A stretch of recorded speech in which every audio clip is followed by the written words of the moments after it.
Hello, hello, hello. Hi, my name is Engracia ESleeswijk and I'm a redesign coach. And today I want to talk to you about roles and responsibilities and how to make them work for you.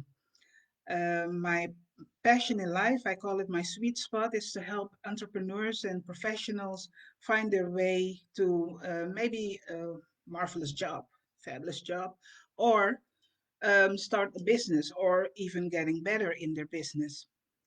Like I said, I'm Dutch native, so if you hear an accent, it's right, it's okay. Today, I want to talk to you about um, what roles and responsibilities can mean for you and for the organization you're working with, or even other suppliers you're working with. You see, roles and responsibilities, let's call it functions within an organization, they are like a framework for a strategic ambition. And I'm working in the field of project management, and I've worked for for 20 years already. What happens in project management is that you have defined roles. You have the client who basically hires somebody to do the job, and that person is called a project manager. And a project manager, the name is a little bit misleading because he's not a manager of people. He is a manager of activities, and what he does is he takes the future ambition, and makes it practical through several task actions he has to do. Well, within that organization, a project management organization, the roles are pretty defined. In organization, people think have the tendency to start with intentions, good intentions. Um, Hi, Shanice. Good morning. Good intentions, and these good intentions drive them out of passion, and they think that passion is enough to, you know, um, uh, to start with tasks that they are not assigned by management. And this is an important one to think about because we as women have a tendency to take more and more and more, and the more we take, the more we find ourselves valuable. When the value is basically hidden in doing the right things at the right time, and especially in an organization, the ones you are assigned to. It's very important to realize that having a lot of tasks to do will scatter your attention. So that's the reason why it's important to stick to roles, and responsibilities. You have to realize that when you were hired, either contract or on whatever base, you have to realize that it was a strategic decision. It was not an emotional one. So when you turn around and you go and you do your um,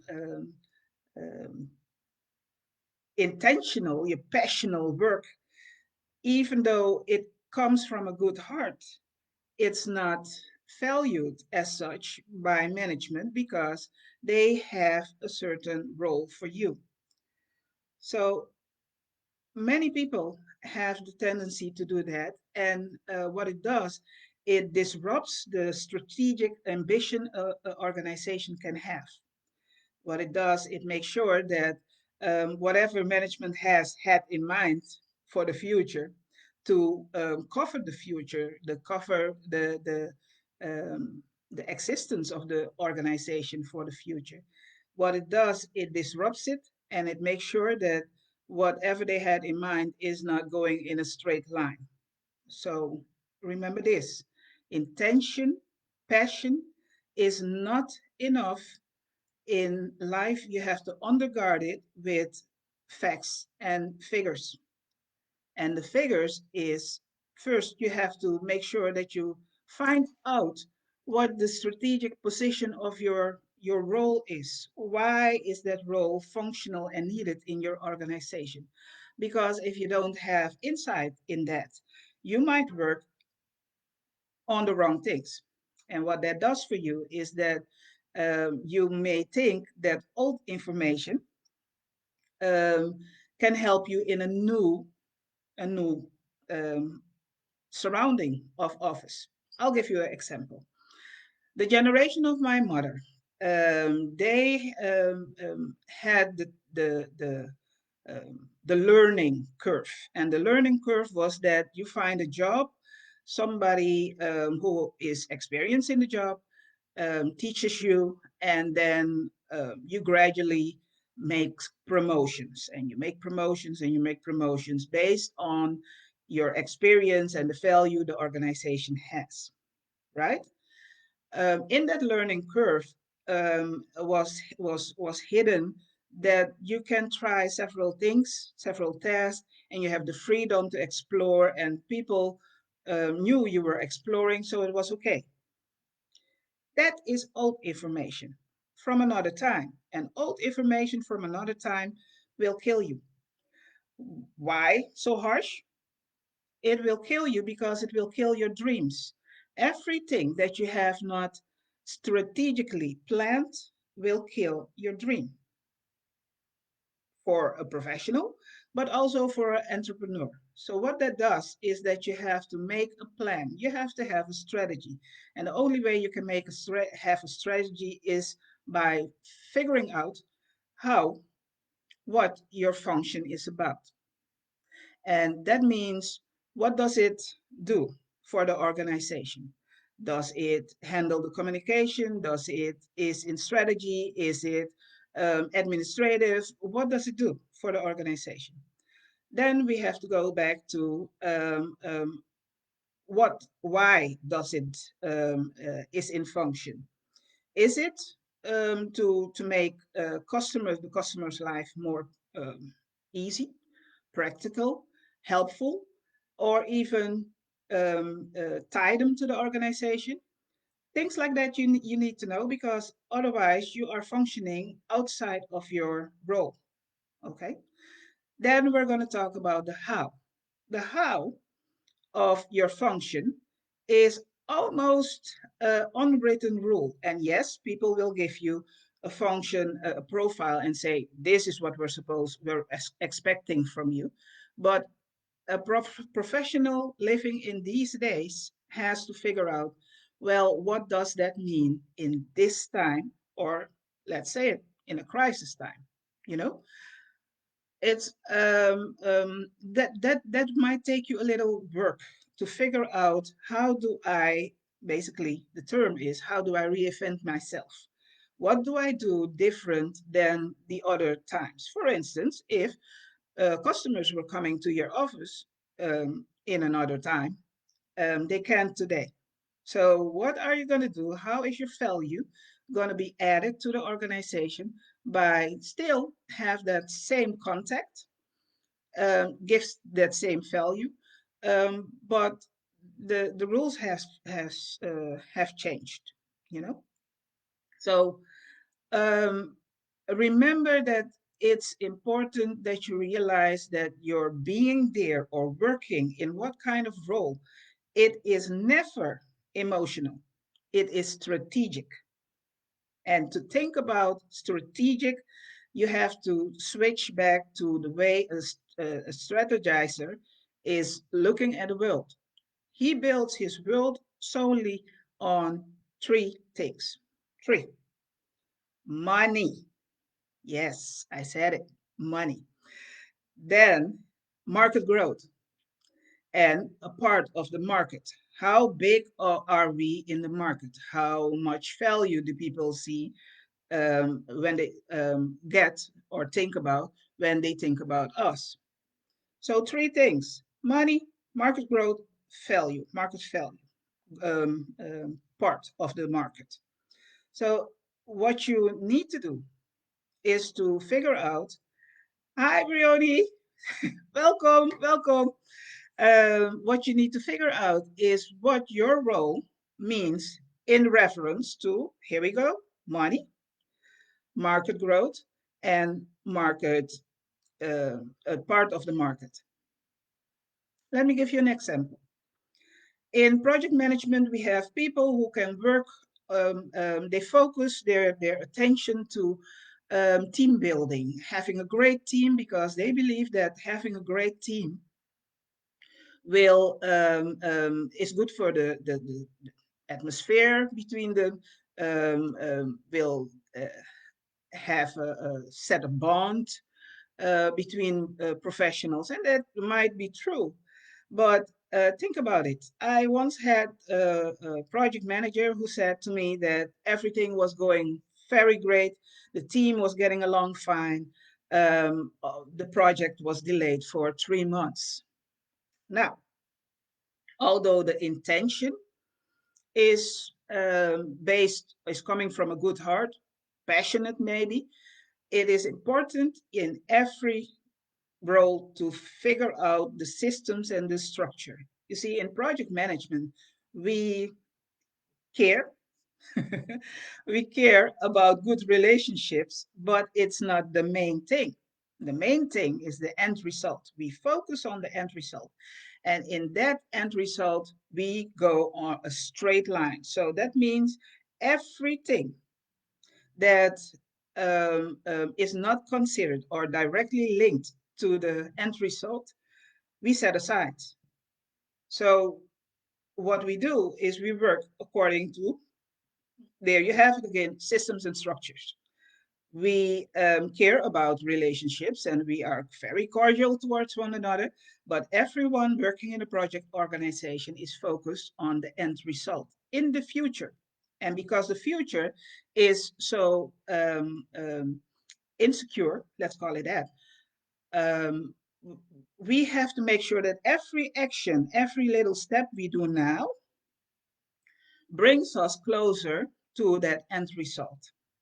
So that's the reason why we don't deviate from the plan. We stick to the plan, and what it does is it makes sure that the more you stick to the plan, the more confidence you gain as a group, because we're on the right path. So figuring out what the strategic purpose of your role is would be the first step to take, and will give you a base of what is expected of you.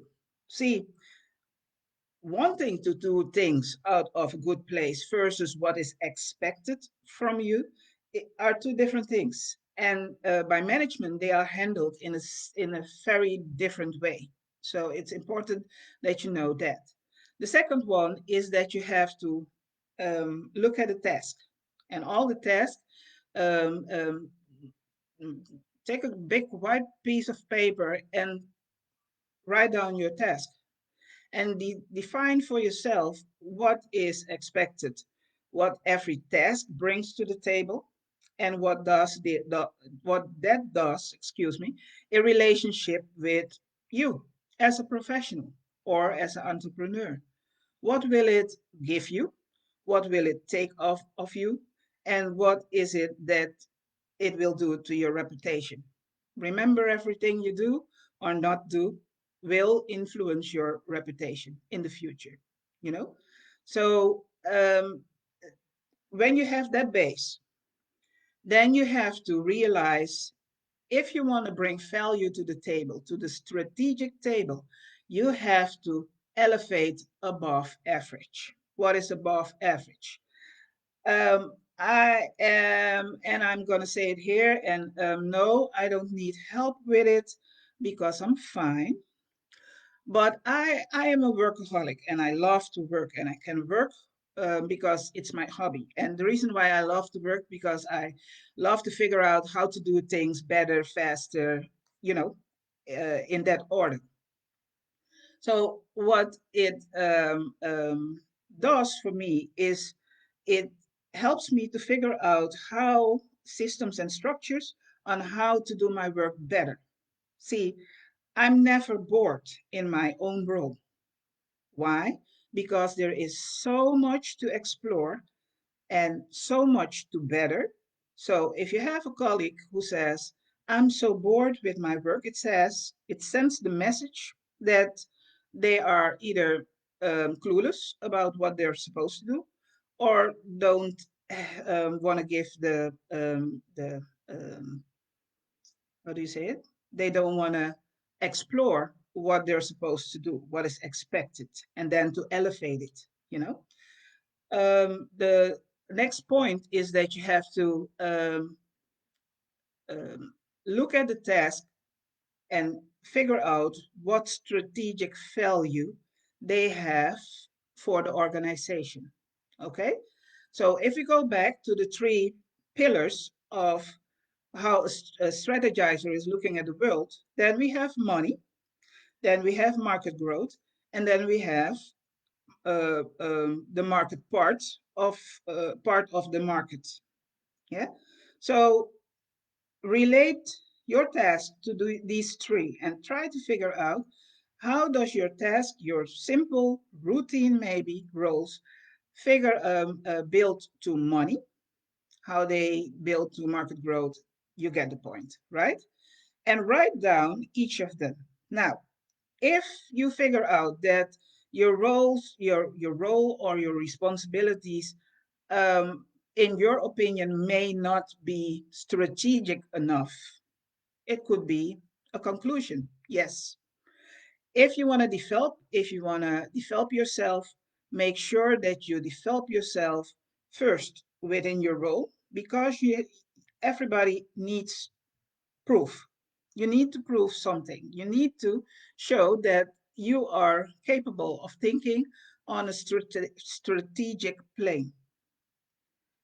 And make this your task, your daily task.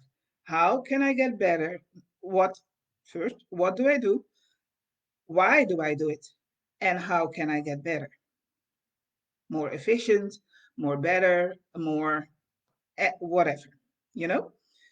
But this is your responsibility. See, hi, Jennifer. See, this is your responsibility. And this responsibility is basically what we call a social contract between an organization and a professional, let's call it that. A professional signs a contract, is very happy with the job, and goes to work. The social aspect of it, the social contract, is built with expectations that basically are not set. I mean, yes, yes, Brioni. It's important to carve out time to focus on that. Yes, absolutely. Absolutely. Yes. What happens is that we expect of you a certain level of maturity. That means that we are not thrilled when you tell us that you're going to be on time every day. We are not thrilled when you say, um, um, uh, yes, you're going to work to elevate the organization. Those are unwritten rules and they don't make an impact in the organization. What does make an impact is, are my task, is my role adding to money, cash flow in the organization, to market growth, and to a part of the market to grow it bigger. I'm I'm making this assumption. At least I'm giving you this presentation because it's very important for people to realize that sometimes you work very passionate on the wrong things or in the wrong way. So it's important for you to realize that since you are, yes, Brioni, you are in the driving seat and no one will come and rescue you. You have to do the work. And the work is that you really, really, really have to create a strategic eye. And a strategic eye in this world Yes, I know money isn't everything. You're so right. But it's very important in the system we call society. It's not everything, but it's something that we all have to, um, um, yeah, obey to, because that's how the system works. And if you want to put yourself in that system, either as a professional or as um, uh, a entrepreneur, you must know the rules of the game, as we call it. The business is built on a system, and you are not gonna change it. So the best thing you can do is to figure out how the system works. Yeah, how the system works. Take time to figure out what the rules are. Yeah, what the expectations are, and then from there elevate. No, not other people, yourself. You know, it's important that you elevate and woman up, as Jennifer says, and be accountable. See, I meet a lot of smart women, and I love them. I love them. I love the energy. I love what they do, and they are willing to go to bed for their families. What you need is a plan. What you need is a strategy, and you cannot go to bed in the wrong armor. Yeah. Let's see. Let me give you an example. In this virtual world, it's of course you can fight a company and knock on their doors every day like a old time activist. But these days, we do our activism in a different way. We build a community. We make sure that the community understands the purpose of the aim. We make sure that people know why they are attached um, to the goal, and we tell the people what we expect of them. Roles and responsibilities go as far as the organization, but make sure that you make clear in your private um, life what you expect of people. Don't get your heart broken by people who don't know what the aim is, what the goal is, what are we working on as a family. You know, don't confuse them. So what you do in business is basically what you do in your private life, and it gives you structure. It gives you something to hold on to, and that's why I coach. This is how I coach people to make sense of the nonsense they call business. Many people want to do business, they just don't, they want to do it out of passion, but they have no clue how to build structures and systems into it. That is almost like fighting in a wrong armor. Fighting in the wrong armor will cause you that old information, maybe valuable information in another time, will disarm you in this time. So it's important that you realize that it's a constant refiguring of how to, do the thing. Do it proper, as Jennifer says. Yes, you have to do it proper. You have to follow the rules. And yes, sometimes people say, I'm doing my own thing. And you can do your own thing when you elevate. You elevate and work other people, yeah, out of under the table, let's call it that way. That's how you elevate. You don't elevate by being a so-so professional or a so-so entrepreneur, and then you expect that your business will go off, or that you will get the office, the big office. That's an old thing too, to get the big office. What is important is that you have to see like the strategizers see. That's rule number one. Then you figure out what they value and what they expect of you. Rule number two. Then your responsibility is to elevate, elevate, elevate, elevate. How do you elevate? You can find community in a group with like-minded people. You can join my group. I would love to have you because I think that business is a science. And in this time, because the internet has made it so easy for us to show ourselves, it's uh, almost that people think it's too easy. But there is a science behind it, and I'm willing to teach you. Let's link up on Facebook, on my group. You will find all the information, and you can find it on my website, www.engracia.info. I'll put that in the notes too. Thank you for listening to me. Lots of love. See you next week.